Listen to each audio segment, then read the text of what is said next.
네, 오늘 본문 말씀은 사도행전 7장 51절에서 60절까지의 말씀입니다. 스데반 집사가 순교하는 장면인데요. 제목을 스데반의 순교, 그리고 부제목을 죽기까지 믿음으로 증거하다, 이렇게 잡아봤습니다. 본문을 읽고 이야기를 계속해 나누겠습니다. 자, 51절부터 목이 곧고 마음과 귀에 할례를 받지 못한 사람들아, 너희도 너희 조상과 같이 항상 성령을 거스르는도다. 너의 조상들이 선지자들 중에 누구를 박해하지 아니하였느냐? 의인이 오시리라. 예고한 자들을 그들이 죽였고 이제 너희는 그 의인을 잡아준 자여 살인한 자가 되나니, 너희는 천사가 전한 율법을 받고도 지키지 아니하였도다 하니라. 그들이 이 말을 듣고 마음에 찔려 그를 향하여 이를 갈거늘 스데반이 성령 충만하여 하늘을 우러러 주목하여 하나님의 영광과 및 예수께서 하나님 우편에 서신 것을 보고 말하되, 보라, 하늘이 열리고 인자가 하나님 우편에 서신 것을 보노라 한데, 그들이 큰 소리를 지르며 귀를 막고 일제히 그에게 달려들어 성 밖으로 내치고 돌로 칠세 증인들이 옷을 벗어 사울이라 하는 청년의 발 앞에 두니라. 그들이 돌로 스데반을 치니 스데반이 부르짖어 이르되, 주 예수여, 내 영혼을 받으시옵소서 하고 무릎을 꿇고 크게 불러 이르되, 주여, 이 죄를 그들에게 돌리지 마옵소서. 이 말을 하고 자니라. 여기 등장하는 인물들을 보면 주인공이 이제 스데반이죠. 스데반이고 그 외에 이제 대제사장, 장로들, 또 나머지 집사들, 그리고 뒤편에 사울도 살짝 한번 나옵니다. 오늘은 주인공이 스데반 집사이기 때문에 스데반을 중심으로 해서 이야기를 나눠보고자 합니다. 스데반 집사는 사도행전 6장에서 혜성처럼 등장을 합니다. 그리고 바로 뒤 7장에서 우리가 지금 읽은 본문 7장에서 강렬한 모습으로 상하퇴장하는 인물입니다. 오순절 성령 강림 후에 사도들의 예수님 증거로 예수 믿는 사람들이 점점 더 많아지죠. 그래서 예루살렘이 막 들썩들썩합니다. 그러다 보니까 사도들도 해야 될 일이 많고, 왜냐하면 그들이 공동체 생활을 했기 때문에. 그 이제 일들이 많아지고 사도들이 일일이 다 그걸 챙기지 못하고 어떤 빈틈이 생겼죠. 그래서 신도들 사이에서 좀 불만이 생기게 되었습니다. 헬라파의 과부들이 이렇게 구제받는 일에 좀 이렇게 소외된다거나 하는 그런 일들이 생겨서 불만이 나왔죠. 그래서 이제 사도들이 성령과 지혜가 충만한 칭찬받는 사람 7을 택하서 공동체 그 신도들을 구제 봉사하는 집사 직분을 감당하게 하지요. 그 집사들이 이제 스데반, 빌립, 브로고노, 니가노르, 디몬, 바메나, 니골라, 이렇게 7명인데 스데반이 가장 앞에 이름이 적혀 있죠.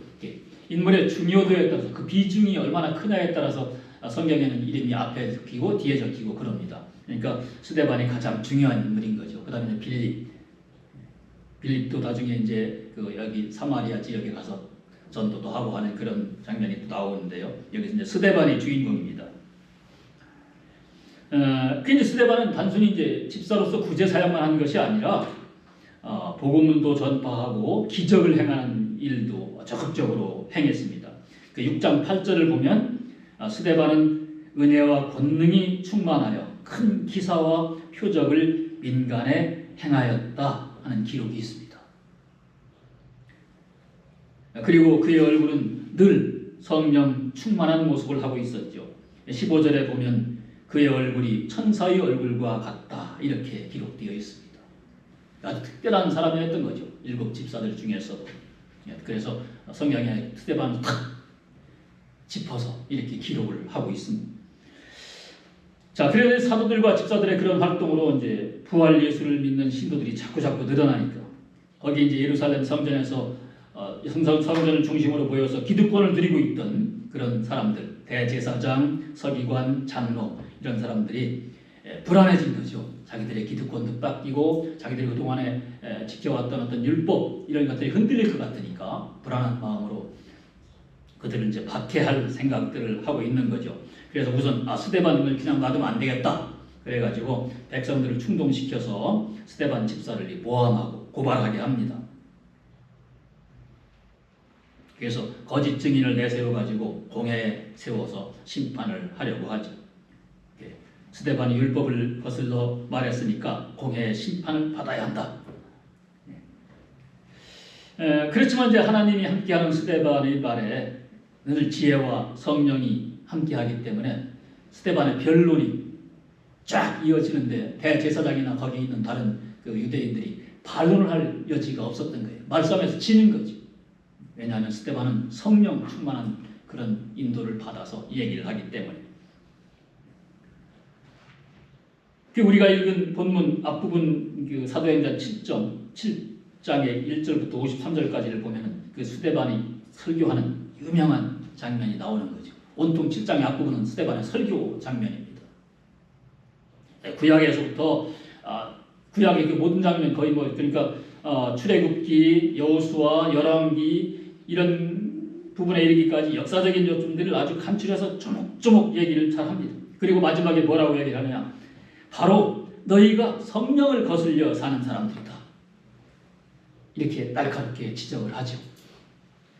그리고는 선지자들이 예고한 의, 곧 메시아 예수를 너희들이 고발하고 잡아준 자다.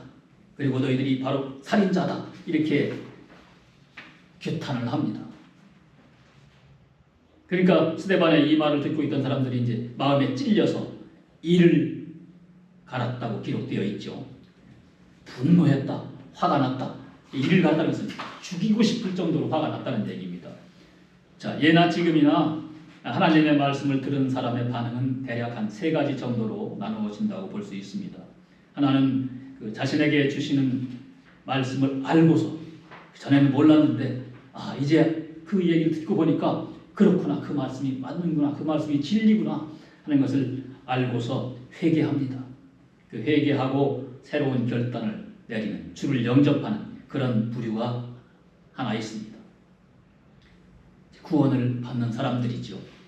그 다음에 다른 하나는 그건 아무 상관없어. 너희들은 너희들대로 믿으려면 믿고 나는 그런 거 상관 안 하니까 나한테 뭐라고 하지 마. 무관심한 그런 태도를 가진 부류들이 또 하나 있습니다. 그리고 또 하나는 이 하나님의 말씀을 듣고서 오히려 강하게 반발하는 사람들의 부류가 있습니다. 내가 쳐 부술 거야. 말도 안 되는 소리 하지 마. 이런 사람들이죠. 오늘 본문에 있는 이 대제사장, 장로들 이런 사람들이 바로 그런 사람들인 거죠. 하나님의 말씀을 듣고서 이를 가하는 사람들인 겁니다. 그렇지만 스데반은 이렇게 반발이 심하고 위험한 가운데서도 하나님의 은혜를 힘입고 성령이 충만해서 그가 할 말을 아주 담대하고 분명하게 다 쏟아냅니다. 참으로 감동적인 설교를 하는 거죠. 죽음을 각오하고 기쁜 마음으로 예수를 증거하니까 그런 설교가 나오는 겁니다. 5장에서 우리가 지난 시간에 살펴봤던 그 사도들도 그랬잖아요. 예수 이름을 위하여 능욕받는 일을 기뻐한다. 스데반도 바로 그런 겁니다. 설교하던 스데반이 하늘을 우러러 보니까 하나님의 영광이 보이고 또 하나님 오른편에 예수님이 서 계신 것이 보였습니다. 그래서 말하죠. 보시오, 하늘이 열려 있고 하나님의 오른편에 인자가 서 계신 것이 보입니다. 라고 외칩니다. 오늘 본문 56절이죠. 한번 같이 해볼까요? 자, 보라, 거기입니다. 보라, 56절 보라 시작. 보라, 하늘이 열리고 인자가 하나님 우편에 서신 것을 보노라. 아주 감동적인 장면이죠. 성경에서 하늘이 열리는 장면이 그렇게 자주 나오지 않습니다. 아주 특별한 경우에만 나오죠. 예수님이 요한에게 세례를 받으실 때 하늘이 열렸었어요. 성령이 비둘기처럼 예수님 머리 위에 내렸죠. 성령의 충만함이 아주 극강의 상태일 때 하늘이 열립니다. 하나님의 영광이 절정에 이를 때 하늘이 열리는 거죠. 아멘. 보라, 하늘이 열리고 인자가 하나님 우편에 서신 것을 보노라. 네. 이때 그 소리를 듣고 사람들이 크게 소리를 지르고 참을 수가 없어요. 그들의 귀에는 그 말이 참을 수 없게 들린 거죠. 그래서 귀를 막고 우 몰려서 스데반에게 달려들고 그를 성 밖으로 끌어내고 돌로 칩니다. 그 순간 스데반은 순교자의 영광을 받게 되죠. 사도와 집사들을 통틀어서 초대교회 최초의 순교자가 바로 이 스데반입니다.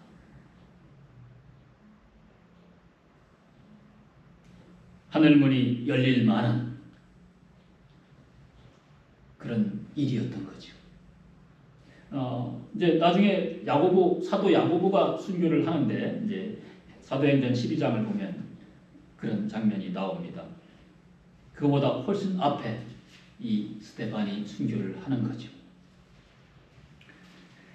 자, 스데반을 생각해 보면 스데반은 초대 예루살렘 교회의 집사이면서 집사로서 그친 게 아니라 하나님의 특별하신 은혜를 힘입어 주의 말씀을 증거하는 일을 했습니다. 하나님의 말씀을 증거하는 일이 언제나 쉽지는 않지만 반대하는 세력이 강하게 역사할 때 하나님의 말씀을 증거하는 것은 더욱 쉽지 않겠죠. 스데반의 경우처럼. 요즘 살펴보면 우리가 살고 있는 이 시대가 바로 그런 시대인 것 같습니다. 교회가 그전에 비해서 힘을 잃어버리고 사람들이 외면하고 손가락질하고 식구들이 줄어들고 하는 그런 상황이 요즘 우리에게 펼쳐지고 있는 거죠. 이렇게 이제 어려운 시대인데 스데반이 살았던 시대도 신도들은 자꾸자꾸 더 늘어나지만 그 박해가 엄청나게 심했던 그런 시대였던 거죠. 그렇지만 그 박해를 이겨내고 스데반과 같은 사람들의 증거로 해서 복음은 더 자꾸자꾸 퍼져 나갔습니다. 자, 하나님은 그가 택한 종을 통해서 그의 백성들을 가르치게 하시죠. 뿐만 아니라 인간 세상을 의지하지 아니하고 하나님만을 의지하고 사는 사람을 통해서 크게 일하게 하십니다. 스데반이 바로 그런 사람이었던 겁니다. 그는 그의 삶을 통해서 사람들에게 예수를 증거했고 그의 죽음을 통해서 마지막까지 예수를 증거했습니다. 생각해보면 스데반은 참 얼핏 비참하게 죽은 것처럼 보이기도 합니다. 원수들이 던진 수많은 돌에 맞아 숨을 거둡니다. 인간의 몸을 가진 자로서 그 시간이 얼마나 고통스럽고 두렵고 그랬겠습니까? 참으로 인간적으로 보면 비참하고 두려운 장면이죠. 그러나 우리는 이런 가운데에서도 그가 마침내 승리자의 모습을 보이는 것을 봅니다. 그의 승리를 우리가 보는 거죠. 그는 죽는 순간에도 조용하게 또 평화스럽게 확신을 가지고 기쁨으로 예수님을 증거합니다. 그의 설교는 성경의 진리였던 거죠. 설교 도중에 원수들이 심상치 않게 거둥을 했겠죠. 들썩들썩 했을 겁니다. 순간적으로 튀어나와서 잡아 죽이려고 하는 그런 움직임이 있었을 거예요. 그렇지만 그런 것을 알면서도 스데반은 차분하고 담대하게 계속 증거를 해나갑니다. 원수들이 이빨을 가는 것을 봤지만 그는 두려워하지 않았던 거죠. 입술 하나 떨지 않고 아주 또렷하게 말씀을 증거합니다. 자, 스데반이 그랬듯이 하나님의 사람은 마지막임을 의식할 때 오히려 더 용기를 가지고 말씀의 날쌘 검을 사용하게 됩니다. 그것이 하나님이 주시는 힘이죠. 히브리서 4장 12절을 함께 보겠습니다. 자, 함께 읽어볼까요? 시작. 하나님의 말씀은 살아있고 활력이 있어 좌우에 날선 어떤 검보다도 예리하여 혼과 영과 및 관절과 골수를 찔러 쪼개기까지 하며 또 마음의 생각과 뜻을 판단하나니. 자, 하나님의 말씀은 하나님께 불순종한 이들에게는 칼처럼 예리한 경고와 심판을 행하시고 순종하는 이들에게는 약속된 말씀을 성취하게 하십니다. 하나님의 말씀은 스데반에게는 성령 충만하게 하셨고 믿음이 없이 율법과 기득권에 빠진 유대인들의 마음은 아프게 찔러 쪼개셨습니다. 그리고 성령 충만한 스데반은 이빨을 가하는 원수들 앞에서 조금도 두려워하지 않고 조금도 흔들리지 않았습니다. 그는 돌에 맞아 죽으면서도 비명도 지르지 않았습니다. 그는 충만한 자세로 서서 하나님께 그의 영혼을 맡깁니다. 그리고 마치 어린아이가 어머니 품에 안겨 눈을 감고 깊은 잠에 들어가는 것처럼 그는 잠이 들었습니다. 사랑하는 성도 여러분, 오늘 스데반의 죽음을 통해서 증거한 위대한 사실을 생각할 때 하나님께서 지금 이 어려운 시대에 예수님을 가슴에 영접하고 사는 우리에게도 큰 은혜 내려주시기를 축원합니다. 자, 우리가 무슨 이유인지는 모르지만 태어날 때 울면서 세상에 나옵니다. 그렇지만 그 울면서 나오는 아이의 모습을 보고 주변 사람들은 웃으면서 축하하고 새 생명을 기쁘게 맞아주죠. 근데 또 우리가 이 세상을 떠날 때에 주위의 사람들은 이별을 슬퍼하고 눈물 짓습니다. 우리가 떠날 때는, 태어날 때는 울면서 태어나고 주변 사람들은 웃으면서 맞이해 주는데 우리가 떠날 때는 우리는 울지 않는데 죽는 사람이 이렇게 뭐 소리내서 울거나 그러진 않죠, 보통은. 그런데 이제 그 웃으면서 맞아주었던 주변 사람들이 또 울면서 우리를 보내죠. 슬퍼합니다. 그렇지만 그리스도 안에서 죽는 사람은 스데반처럼 잠이 드는 것처럼 하나님께 갑니다. 이것이 그리스도인의 생활이고 증거입니다. 스데반은 죽음을 통해서 이런 놀라운 증거를 하고 있는 거죠. 자, 여러분, 스데반의 하나님은 바로 우리의 하나님입니다. 우리가 가진 신앙도 스데반이 가진 신앙과 같은 것이고 스데반에게 충만했던 것과 같은 그 성령이 우리에게도 이미 임재하여 계십니다. 그러므로 우리도 스데반과 같은 담대함으로 성령이 충만하게 주신 그 용기로 그리스도를 증거할 수 있음을 믿어야 합니다.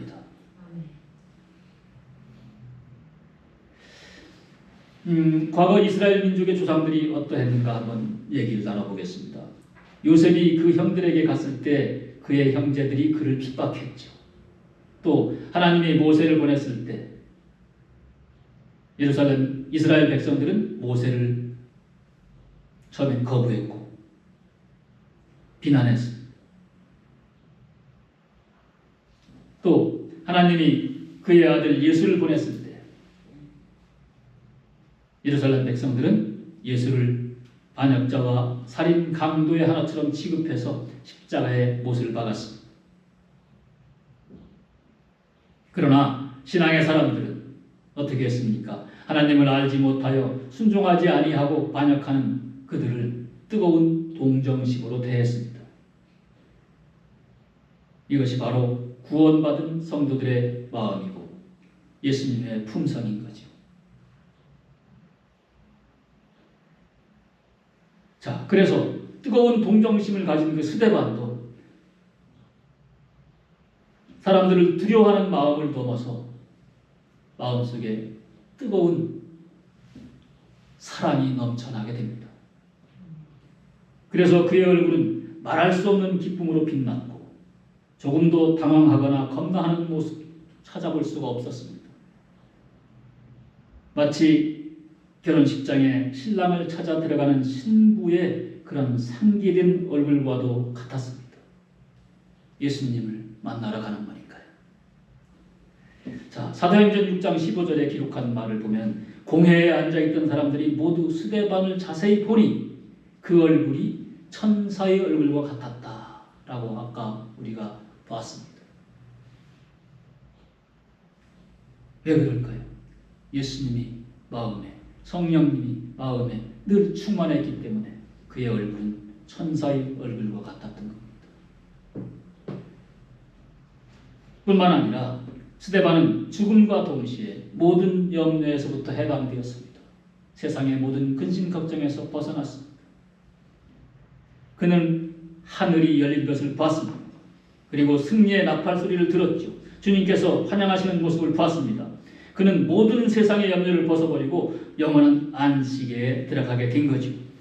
보통 예수님은 하나님 우편에 보좌에 앉아 계신다고 했는데 스데반이 본 예수님은 어땠습니까? 서 계셨어요. 서 계셨어요. 서 있다는 것은 뭡니까? 스데반을 환영하는, 그리고 스데반이 어떤가 한번 이렇게 관심 있게 보시는 그런 모습이겠죠. 그 예수님한테 스데반은 가는 겁니다. 그걸 자기는 봤고 알고 그랬기 때문에 조금도 두려움이 없었고 고통 느끼지 못했던 거죠. 그 스데반은 죽어가면서도 자기에게 돌 던지는 이들에게 아무런 원한도 품지 않았습니다. 그가 돌에 맞아 죽으면서 마지막 드린 기도가 뭡니까? 주여, 이 죄를 저들에게 돌리지 마옵소서. 예수님도 그랬죠. 십자가에 못 박히신 후에 하신 말씀이 그거죠. 아버지, 저들을 사하여 주옵소서. 자기들이 하는 것을 알지 못하나이다. 그랬습니다. 자, 여러분, 우리가 세상을 살면서 이래저래 원한을 가질 수 있습니다. 그러나 하나님의 참된 자녀들이라면 그 원한을 오래 품지는 않아야 된다고 성경은 말씀하고 계십니다. 우리 마음속에 괴로운 생각 오래 기억해 두지 말고 매일매일 용서하며 잊어버리고 사는 생활이 성도의 신앙 생활이라고 합니다. 원수를 사랑하라. 나를 미워하는 사람을 오히려 긍휼히 여기고 사랑하는 생활을 할 때 하나님의 나라가 점점 가까워지는 겁니다. 예수님의 품성을 우리가 마음에 담고 사는 거니까요. 자, 스데반은 승리자이고 정복자입니다. 그의 이름 스테반이라고 하는 그 이름은 멸류관이라는 뜻이 있습니다. 그는 이름 그대로 죽음을 통해 멸류관을 받았을 뿐만 아니라 교회의 첫 순교자로 교회의 멸류관이 되기도 한 것입니다. 자, 스데반을 죽인 자들이 스데반을 정복한 것이 아니라 오히려 죽음을 당한 스데반이 정복자가 된 거죠. 그가 승리한 겁니다. 원수들은 그의 몸을 돌로 쳤지만 그러나 그의 영혼은 원수들을 정복했습니다. 뿐만 아니라 하나님 앞에 섰을 때 하나님께서 착한 종아 잘했다, 내가 이겼다 하고 멸류관을 씌워주셨습니다. 나중에 우리도 받을 이 멸류관 누가 방해할 수도 빼앗을 수도 빼앗길 수도 없습니다. 우리는 그 그것을 굳게 믿는 하나님의 자녀들입니다. 자, 스데반의 죽음에서 우리는 더 놀라운 사실을 또 발견할 수 있습니다. 스데반은 돌에 맞아 죽으면서 예수님을 보았죠. 그는 성령이 충만하여 하늘을 우러볼 때 하나님의 영광을 보았을 뿐만 아니라 예수님께서 하나님 우편에 서 계신 것을 보았습니다. 영의 눈이 밝아질 때 하늘의 문이 열린 것도 보았고 하늘의 보좌를 보게 된 것이죠. 그리고 그가 말했습니다. 내가 인자를 보았다. 자, 성경에 예수님 자신이 인자라고 하는 것은 여러 번 있지만 예수님 아닌 다른 사람이 예수를 인자라고 한 것은 여기밖에 없습니다. 특별하죠.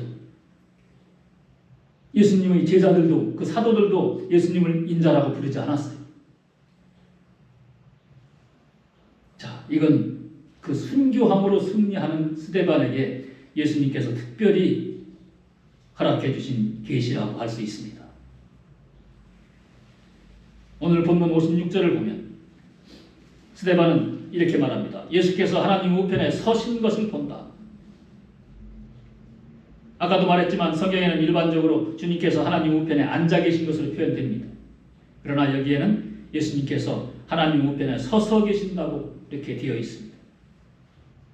그걸 보면 아마 이것도 고난당하는 그 스데반 자신의 종을 맞아들이기 위해서 또 격려하기 위해서 예수님이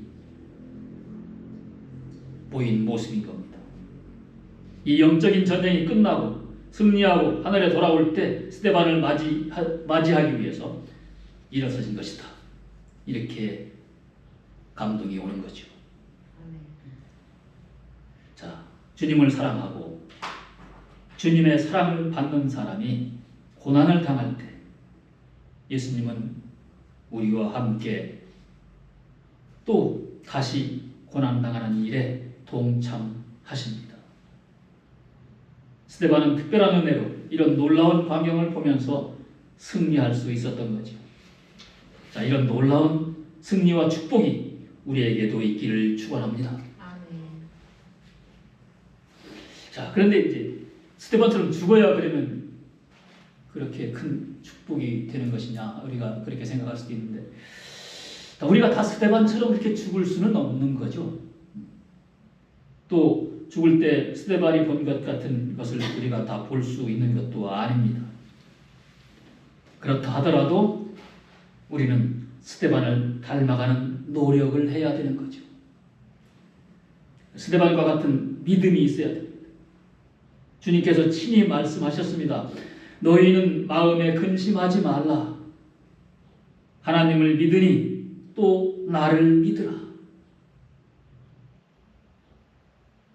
그러므로 여러분,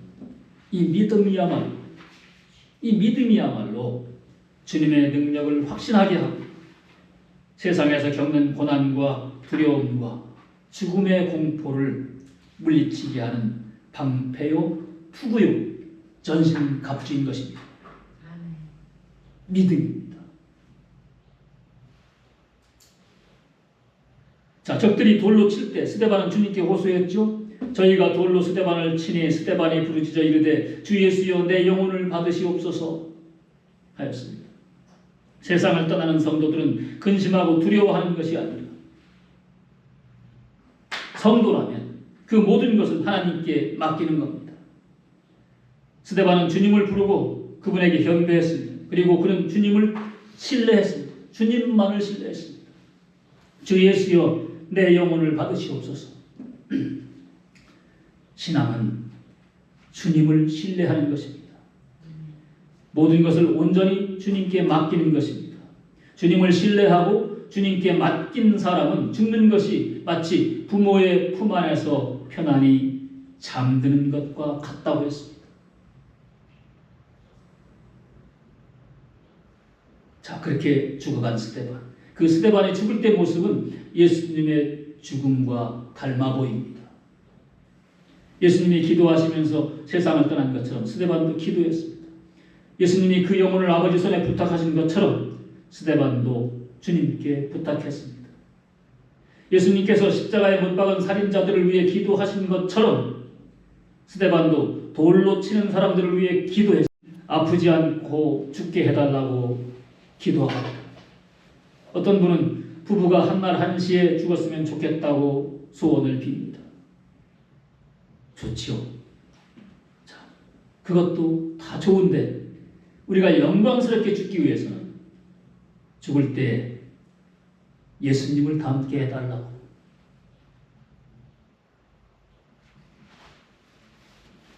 우리 그렇게 기도하게 되기를 바랍니다. 자, 우리가 예수님을 닮는다면 두려운 게 뭐가 있겠습니까? 우리가 고난을 당해도 주님과 함께라면 기쁨으로 그 고난을 당할 것이고, 죽어도 즐거움으로 영광으로 죽을 수 있을 것입니다. 왜냐하면 그와 함께 죽으면 우리도 그와 함께 부활할 것이기 때문입니다. 영원히 사는 거죠. 자, 스데반은 그의 생활에 신앙과 성령이 충만했습니다. 그러므로 스데반은 용감했고 담대했고 조용하면서도 확신을 가지고 살 수 있었습니다. 돌에 맞아 죽으면서도 비겁한 면모를 조금도 나타내지 않았습니다. 사람이 가장 두려워하는 것은 뭐니 해도 죽음이겠죠. 자, 죽음만 해결되면 무서울 것이 없습니다. 그러면 세상에서 가장 영원한 사람이 누구겠습니까? 죽음을 두려워하지 않는 거죠. 죽음을 해결받은 사람들이 가장 용감한 사람이 되겠죠. 그러니까 그들은 생명을 내놓고 죽음을 각오하고 예수님을 닮아갑니다. 그런 사람의 수고는 헛되지 않다고 사도 바울이 말을 합니다. 고린도전서 15장 55절 58절을 함께 보겠습니다. 고린도전서 15장 55절 58절입니다. 자, 55절부터 시작. 사망아, 너희 승리가 어디 있느냐? 사망아, 내가 쏘는 것이 어디 있느냐? 사망이 쏘는 것은 죄요, 죄의 권능은 율법이라. 우리 주 예수 그리스도를 말미암아 우리에게 승리를 주시는 하나님께 감사하노니, 그러므로 내 사랑하는 형제들아, 견실하며 흔들리지 말고 항상 주의 일에 더욱 힘쓰는 자들이 되라. 이는 너희 수고가 주 안에서 헛되지 않은 줄 압니다. 아멘.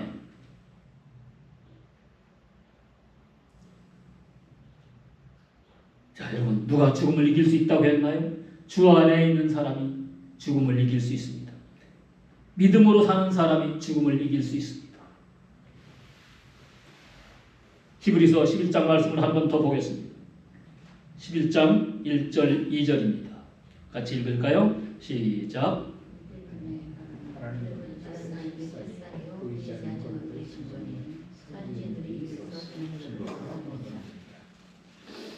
자, 그렇게 이제 얘기를 하면서 히브리서 기자가 계속 또 기록을 합니다.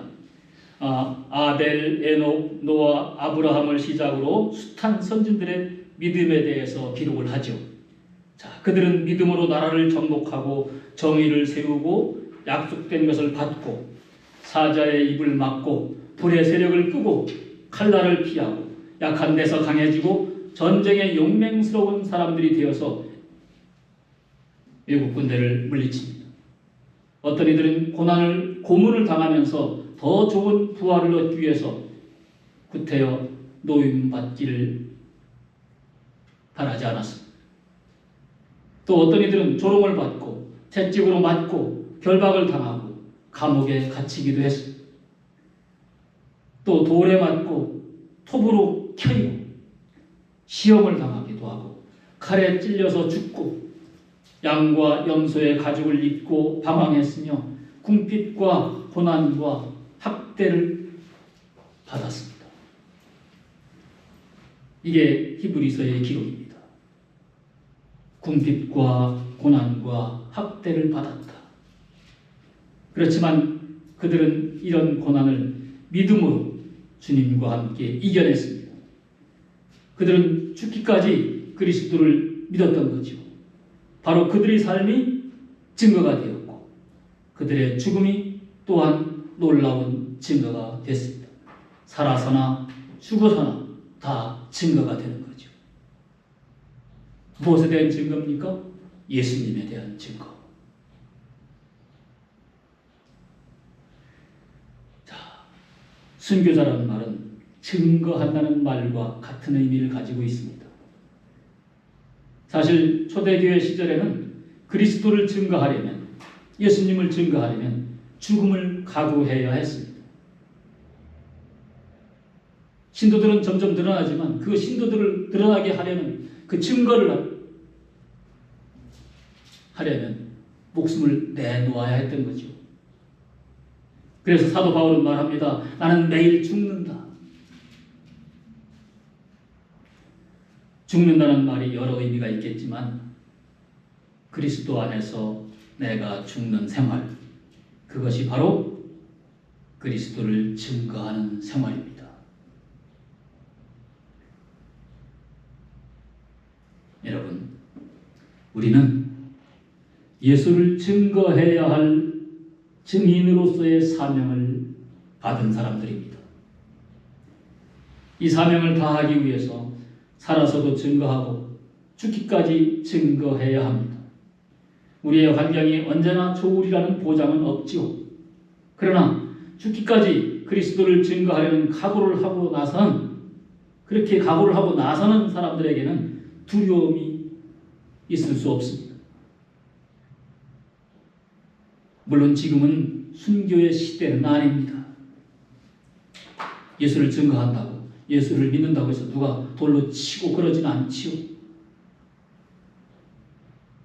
그래서 우리가 그런 면에서는 다행스럽게도 두려움에 위축되어 있을 까닭이 없습니다. 용기만 내면 되는 거죠. 위축되어 있지만 용기만 내면 되는 겁니다. 그러니까 우리는 언제 어디서나 당당하고 담대하게 예수님을 증거해서 마침내 천국에서 영생의 삶을 사는 그런 사람들이 되어야 합니다. 바로 저와 여러분이 그런 사람이 되기를 축원합니다.